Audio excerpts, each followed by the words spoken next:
আমার পছন্দ মতো আমি করে নিয়েছি, এবার হয়ে গেলে আমি দেখাচ্ছি। আমি হাফ কাপ তেল দিয়ে দিলাম এটার মধ্যে।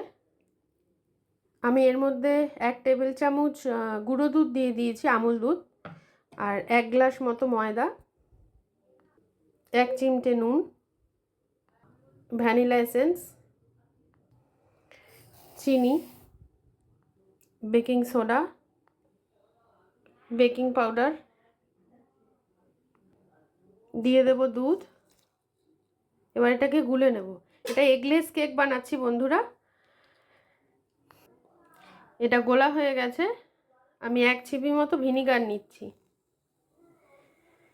তা আবার ফেটিয়ে নেব। এটা আমার রেডি। এইভাবে আমি মেজারমেন্ট করে কেকটা বসাই। কেকটা হয়ে গেলে আমি দেখাচ্ছি। দেখো বন্ধুরা, কেকটা কি সুন্দর হয়ে গেছে। এই যে